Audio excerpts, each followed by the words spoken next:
In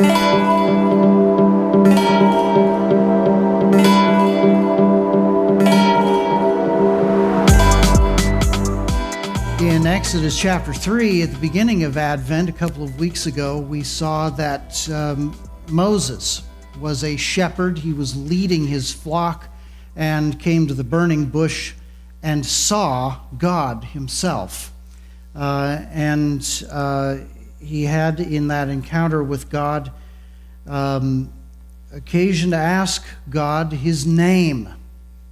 And God told his name to Moses there.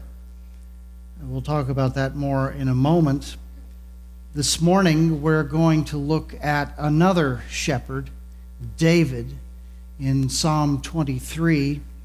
Last week, we saw that David was literally called from the flock, the fields, to become anointed as the next king of Israel in 1 Samuel 16. And so we've been taking this image of a shepherd and thinking through what a shepherd is, what a shepherd does, and how Jesus came to become our shepherd in his first coming. And we are reflecting on the fact that when Israel wanted to know what Messiah was, who Messiah was going to be, Israel called to mind the image of a shepherd. So here we are in Psalm 23, a very familiar territory, and we're going to take another step in filling in this image of a shepherd. Moses was a shepherd, David was a shepherd, and in the very familiar words of Psalm 23, it is easy for us to miss how enormous and even shocking the claim of verse 1 is. We've been saying that a shepherd is the image of royalty, of kings and emperors throughout the ancient world. It was true among the Akkadians, the Sumerians, the Egyptians, and it was true in Israel.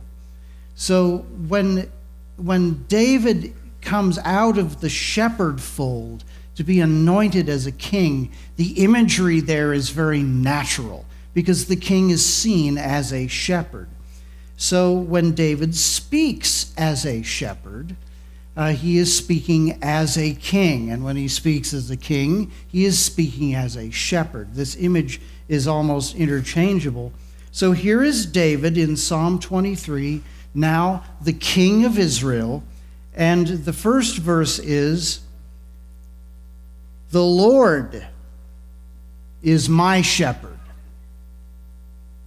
The king has a king. The shepherd of Israel himself has a shepherd and needs a shepherd. In the ancient world, there's a sense that there's nobody higher than the king. The king is the connection point between the nation and the divine, the gods and goddesses, in Israel's case, God himself. And so here is David saying, I'm not the highest person in Israel. I'm the king, but in a sense, I'm the proxy king for the shepherd, the king. And his name is the Lord. And he is speaking to a truth here that is profound and is not often commented on, that there was always a king in Israel, and that king was the Lord. The Lord became king of Israel at Mount Sinai. The covenant that he made with Israel there through the Ten Commandments and the law was the covenant between a sovereign and his nation. And so the king of Israel has always been the Lord.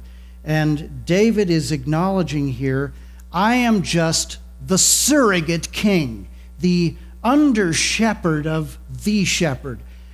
The Lord is my king. He is my shepherd. And so let's reflect on this name here. You should have in your Bibles, the Lord in all capital letters, which is a signal to you that this is what we call in the business the tetragrammaton, the 4 letters.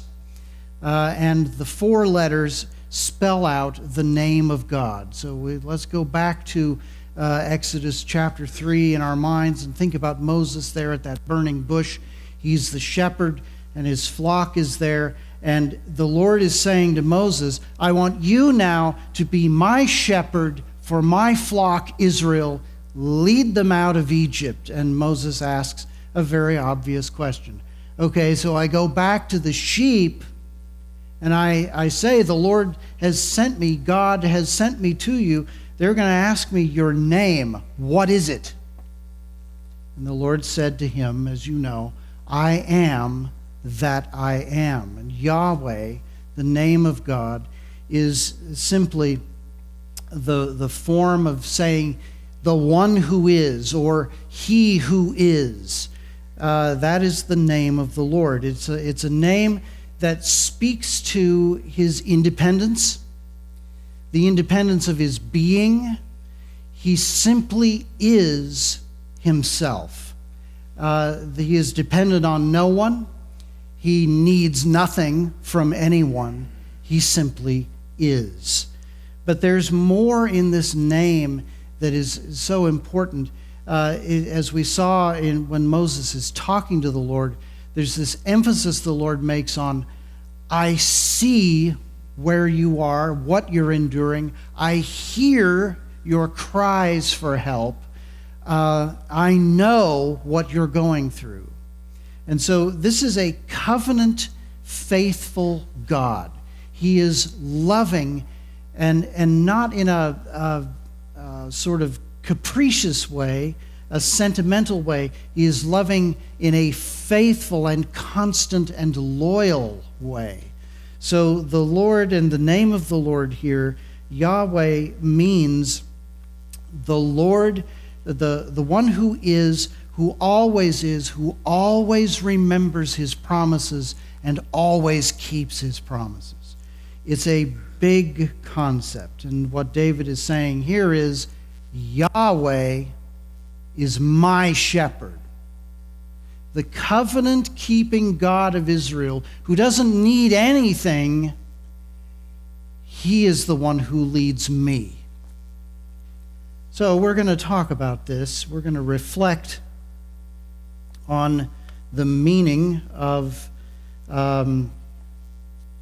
this name and what it has to do with being a shepherd.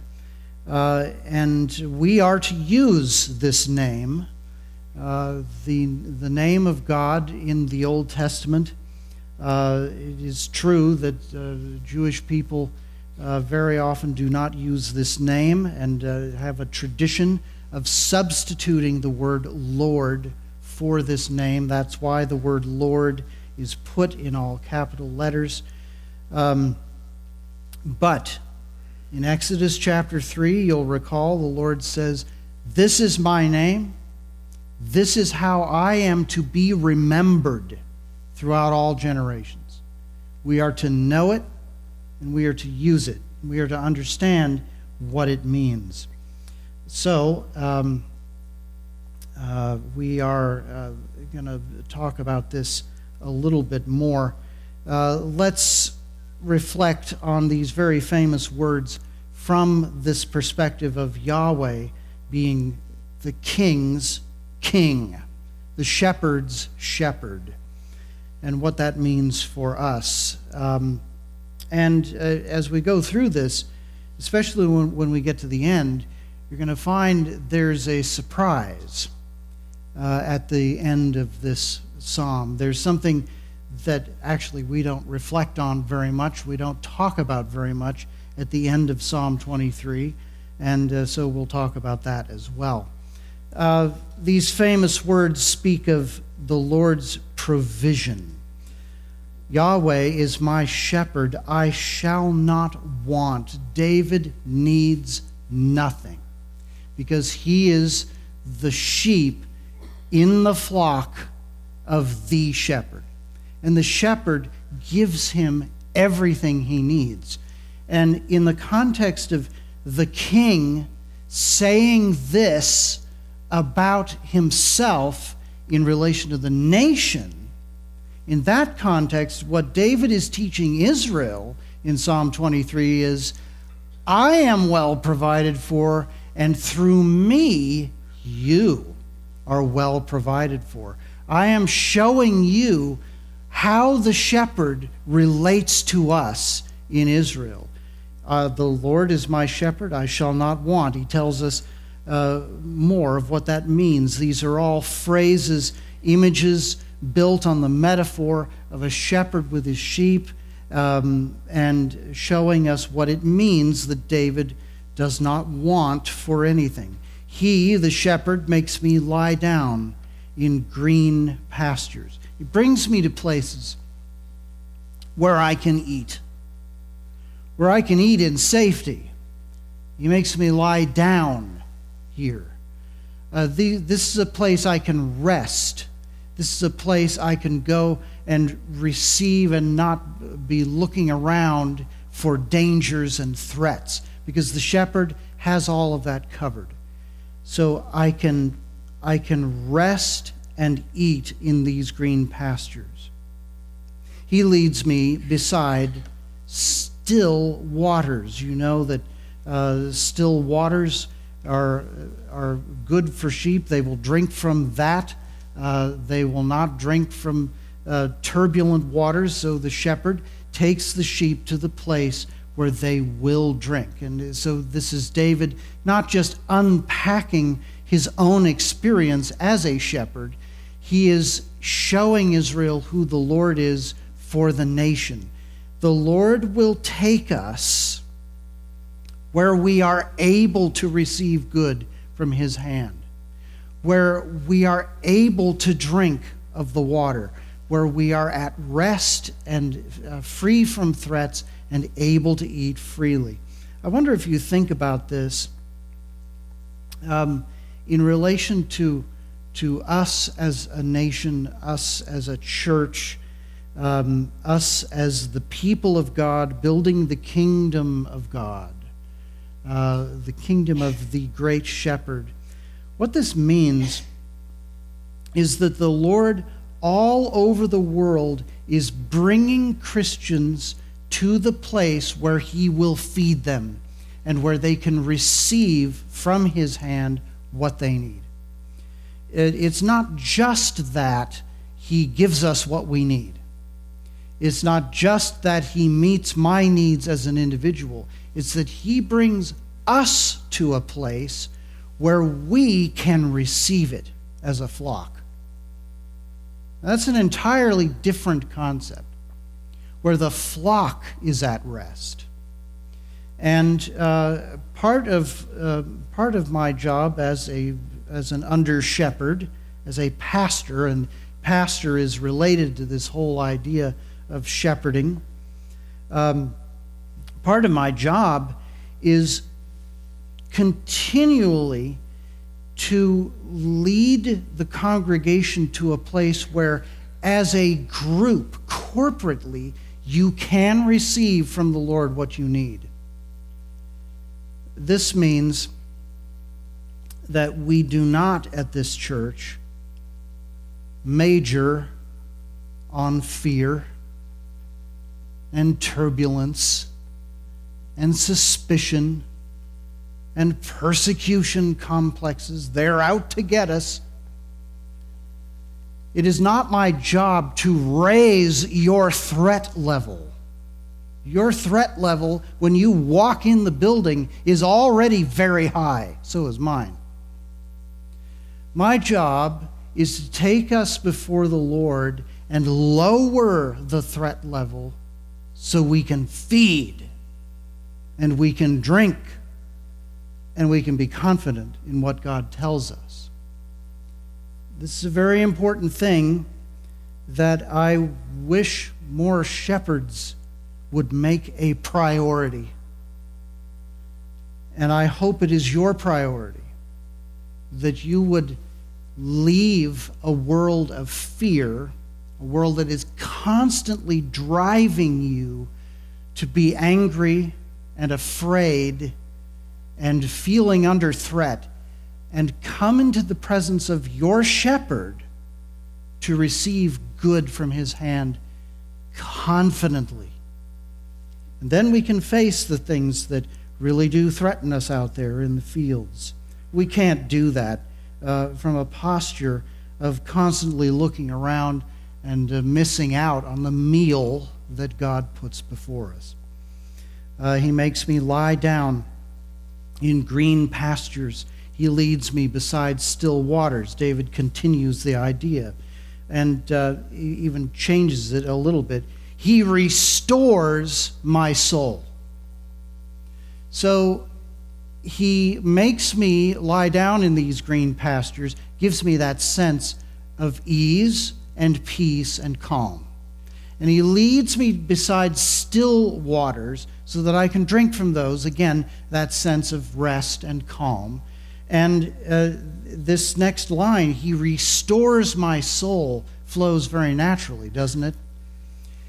If he's giving us calm so that we can receive from the Lord's hand, that means he's doing a work of healing, a work of restoration, so that our souls, the source of our immaterial life, our emotions, our relationships, our relationship with God, our sense of connection to God, all of these things can be calm, vital, invigorated, lively, and at peace.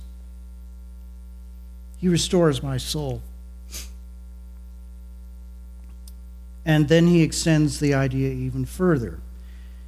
He, the shepherd, leads me in paths of righteousness. This Sunday is dedicated to the idea of the paths of righteousness, that our shepherd came into this world, the Word became flesh to lead us back to righteousness. Ultimately, the restoration of our souls that we need is righteousness. We need to be right with God, and we need to be right with each other. And what David is saying here is, there are paths for this. And what David means by a path is not what we mean by a path. What we mean by a path is something like the interstate.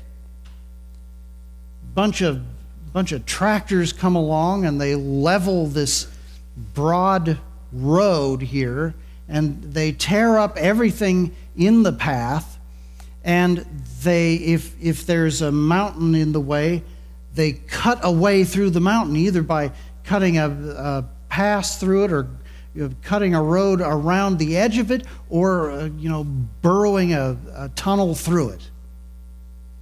But it's all done by force of machinery and might. And we're going to put a road here where there wasn't one before. Now, that's a very modern concept. And in fact, that's the whole way that we manage our ethics today. No one has ever done this before, but we're going to do it. No one has ever run families this way before, but we're going to do it. Nobody has ever run sexuality this way before, but we're going to do it.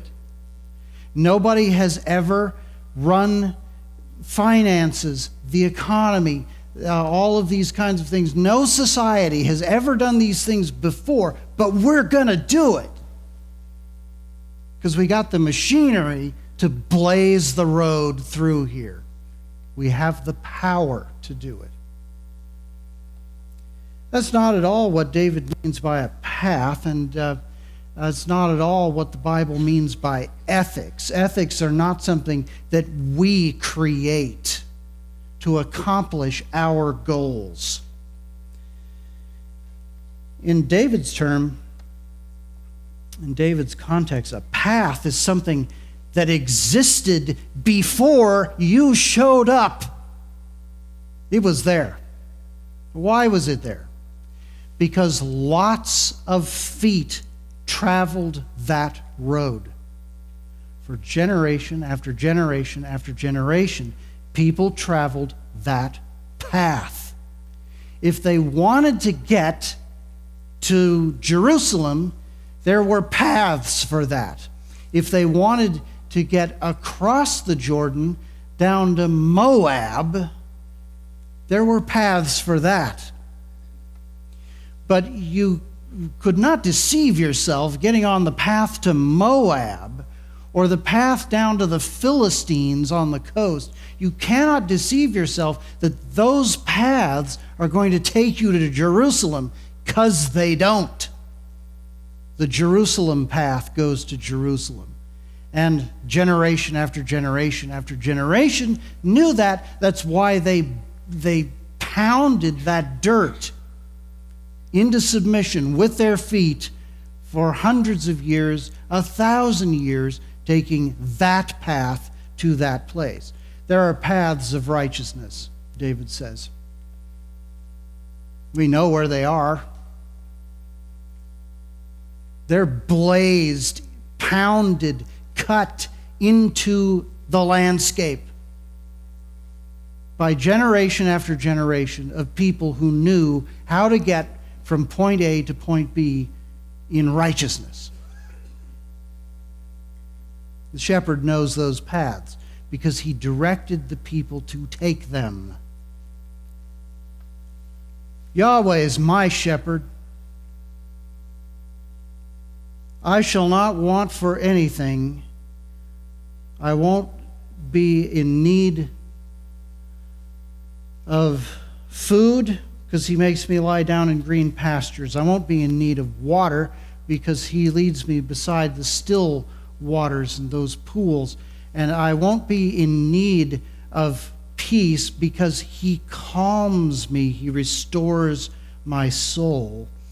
And I won't ever need to know where to go or how to get there because he leads me in the paths, the pre-existing right ways. Everybody loves Psalm 23. We read it on lots of different occasions. That's why it's so famous. Let me ask you something. Do you love this? That there is such a thing as righteousness, and that the shepherd has come to lead us in those ways? Do you love that? Because it's possible to sentimentalize Psalm 23 and miss what it's actually saying. We need a shepherd who knows the paths, because we don't. We're sheep. One final note. Yahweh is my shepherd. He leads me in the paths of righteousness for his name's sake. He has a name. His name is the one who is. Needs nothing from anyone. He's a giver. He's a supplier. He's the provider. And because he gives all of these things, we have in abundance. So to glorify his name, he leads us in the paths of righteousness, us his flock. Now, another thing that we shouldn't sentimentalize are sheep. I'm not a fan of sheep. I met one once. And not the metaphorical kind. I mean the real, literal sheep. I went out to visit somebody, and they had this sheep in a pen, and so you want to meet the sheep? Sure, that's biblical. Sheep all over the place. I should go meet one. And so I got into this pen, and that sheep did nothing but try to kill me. Every time I turned my back, I could hear that sheep charging to kill me. That sheep was a bundle of voracious malice. So I have no sentimental romantic illusions about Psalm 23, that this shepherd is dealing with nice creatures. He's not. So David was not. Certainly his nation, Israel, matched the character of the sheep I met. And David himself was that kind of sheep to his shepherd as well. So we've got to keep clear on what Psalm 23 is about. This is a nasty business, shepherding. It's nasty because of the sheep. So the next thing we need to understand about Yahweh as a shepherd is his presence. Even though I walk through the valley of the shadow of death, the darkest place there is. And you know, this is probably an actual place where the threats intensified and were sudden. Things could fall on you. Predators could hide and spring out at you, ambush and so forth. Even though I walk there, I will fear no evil. Congregation, let me ask you something. Which shepherds are you listening to most carefully today?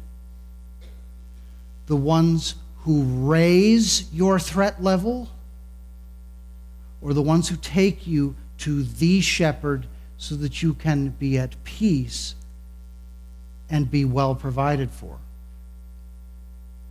Which ones are you listening to?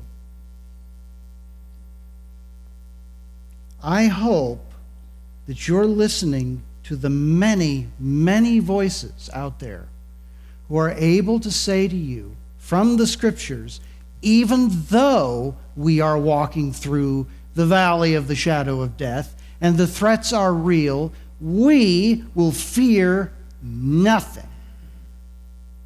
And there's a good reason why we will fear nothing. David says, I will fear no evil, for you are with me. Now the voice changes here. Now David is not talking about his shepherd, Yahweh. Now he's addressing his shepherd. He's speaking to Yahweh and saying, I will fear no evil, for you are with me. Your presence is there. Your rod and your staff, they comfort me. This idea of rod and staff, these are implements, tools of correction to keep the sheep on the path. And so David is saying, you keep me on the track that I'm supposed to be on. You don't let me get off the track. If I was left to my own devices, I would wander off. I would leave the path of righteousness and I would go somewhere else. But your rod and your staff keep me on the track in your presence, and I keep going. That is a comfort to me. So the emotional world of Psalm 23 is not, I defend myself, I am capable, I am in control, and that's why I have no fears. The emotional world of Psalm 23 is more like, I don't have control. Imagine a king saying that today. In addition to the virtue of being true, it might also give the king the opportunity to say, I have a shepherd who is in control of the field. What a wonderful thing that might be. But I don't think we're likely to hear it anytime soon from any party, from any leader, anywhere in the world. They're all too busy trying to convince us that they are in control. David's propaganda is Psalm 23. David's political ad is Psalm 23. I have a shepherd. He keeps me on the track of righteousness that he blazed, and his rod and his staff keeps me there, and that comforts me, and it should comfort you too.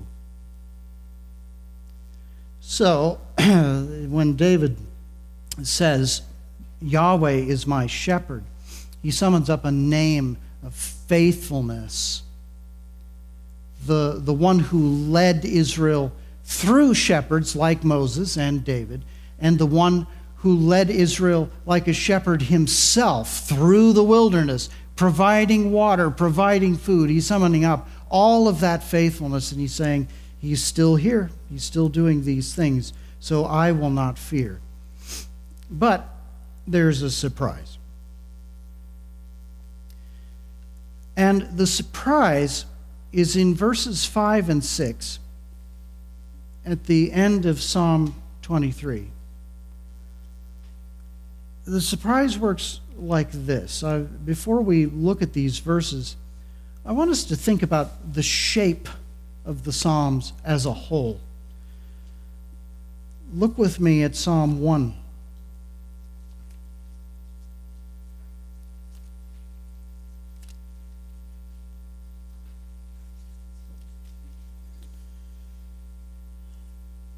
The entire Psalter is focused on the day of Yahweh, the day of the Lord.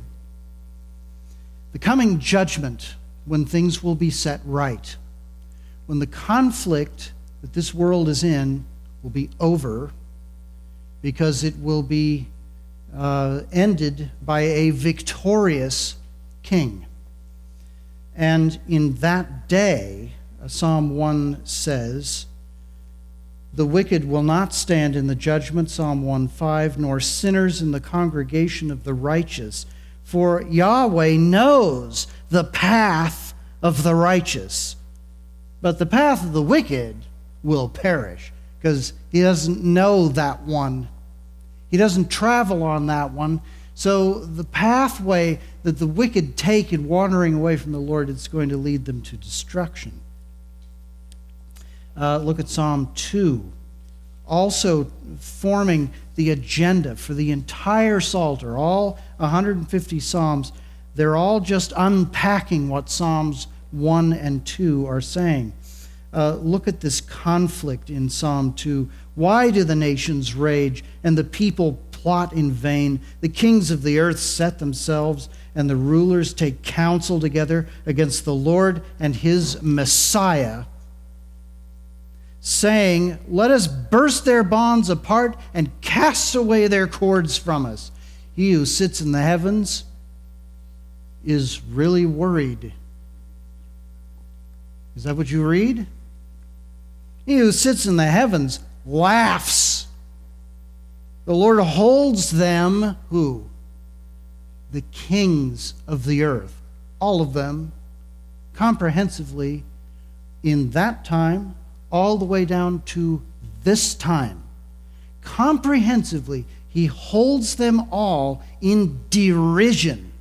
He is sitting on his throne, mocking the propaganda, laughing at it. The sound in the throne room of God is derisive mockery and laughter of the pretenses of the kings of the earth as they blaze their highways to hell.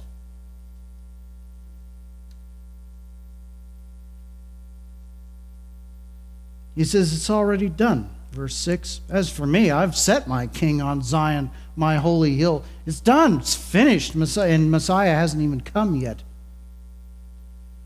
So he talks about the decree that sets up the Son of God as Messiah, as the king over all the earth, who will break the nations with a rod of iron like a potter's vessel.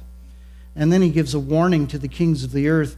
Be wise, be warned, O rulers of the earth. Serve Yahweh with fear and rejoice with trembling. Kiss the Son. This is a word for worship. prostrate yourself and kiss his feet, lest he be angry and you perish in the way, for his wrath is quickly kindled. Now, turn back to Psalm 23. I want you to look at the psalm right before Psalm 23. In the context of the first two psalms of the Psalter, talking about the day of the Lord, the wrath of God that is going to be visited upon the earth in judgment through the Son of God. You look at Psalm 22. Do you recognize this? This is the psalm that Jesus sang from the cross. My God, why have you forsaken me? Jesus goes to the cross in the Psalms, and he talks about the way this conflict between the kings of the earth and the Lord has consumed his life. And he also talks about and warned from the cross by singing this psalm, not just the first verse, but all of it. He says, verse 27, all the ends of the earth, Psalm 22:27, shall remember and turn to Yahweh, and all the families of the nations shall worship before you, for kingship belongs to Yahweh. He rules over the nations. Psalm 22 is the gospel emerging, the voice of Jesus himself from the cross, warning Israel centuries in advance, I'm coming. You will put me on that cross. The kings of the earth will seem to have prevailed, but I will rise from the dead. And verse 29, all the prosperous of the earth eat and worship before him shall bow down. All who go down to the dust, even the one who could not keep himself alive, posterity shall serve him. It shall be told to the Lord, the Adonai, to the coming generation. They shall come and proclaim his righteousness to a people yet unborn, that he has done it. He has demolished death and set up his kingdom, and he has established that kingdom for all generations. And then David says, the Lord, that Lord, is my shepherd. That's who I'm talking about. That's who I serve. And after Psalm 23, he's going to ask in Psalm 24, who shall ascend the mountain of God? Who's going to go up there? Who's clean enough? Who's pure enough? Who's righteous enough? Lift up your heads, O gates, and be lifted up, O ancient doors, that the King of glory may come in, the shepherd. Yahweh is my shepherd. He's the King of glory, and he will come in. And he will ascend the house of God and stand on that hill. So in that context, look with me at Psalm 23, 5 and 6. You prepare a table before me in the presence of my enemies. You anoint my head with oil. My cup overflows. Who is this? Yeah, it's David. But it's not just David. It's the voice of Jesus speaking through his father David, saying, my father brought me through the valley of the shadow of death in Psalm 22. He brought me into the resurrection. He will bring me to ascend his holy hill in Psalm 24. And my Father, my shepherd, Yahweh, has made a feast for me. He's prepared a table before me in the presence of all those kings conspiring against me. He set me up this high place. He has given me this name. He has anointed my head with oil. This is not the word Messiah here. This is more a word saying he's prospered my head. The oil is like a symbol of prosperity, that everything he has done is blessed and fruitful. My cup overflows. It's a rich feast. Surely goodness and chesed, loyal love, mercy, shall follow me all the days of my life, and I shall dwell in the house of the Lord forever. The Lord is my shepherd, David says. He's going to the house of the Lord, and he's going to take me there. And I will live there with him. I will be at that feast, but the feast is about him. It's about his victory. It's about his coming again to establish his kingdom. When Israel wanted to know who is Messiah, what does he look like? The answer from the Old Testament, he looks like Moses. He looks like David. He's Yahweh, the shepherd. And he's leading us into the house of God where we will live forever. Advent is about anticipating the second coming of the shepherd who has already come and fulfilled all of God's will. Looks like some questions have come in.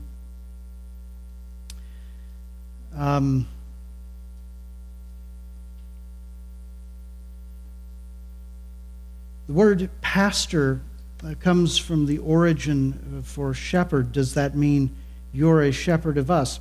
Yes, it does. In the New Testament, pastors are called shepherds, and elders are commanded to shepherd the flock of God under the leadership of the chief shepherd, the Lord Jesus Christ. So there is a direct connection there. Is Jesus' feeding of the 5,000 in Mark 6 building on the images of Psalm 23, where the people sit in green grass and eat and are satisfied? Yes. Mark is not much for atmosphere.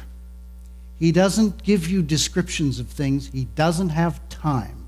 He'll give you the quick version of something that happened, that Jesus did in power, and then he's on to the next thing. He doesn't care what the house was, what color the house was painted. He just cares that the people wanted to tear through the roof to get that paralyzed man to Jesus. He doesn't care about any of that atmospheric stuff, but he does care about one thing. That when Jesus commanded the crowds to lie down in Mark chapter 6 and receive the food that he had prepared for them, that he wants you to know that the grass was green. Mark in Mark chapter 6 is alluding to Psalm 23. He's saying Jesus is the shepherd. I think that's in a development of his statement. Jesus looked at all the people like sheep without a shepherd, and he had compassion on them. And so Mark is building his whole gospel out of the Old Testament. So very perceptive questions there. What are we to do with this? Remember that Jesus did come when his people were looking for a shepherd and longing for that shepherd to come. He came in fulfillment of God's promises. We are still longing for his coming. We want his kingdom to be set up. We need those promises ultimately and finally fulfilled. And so he will come again. And we are looking for his second advent.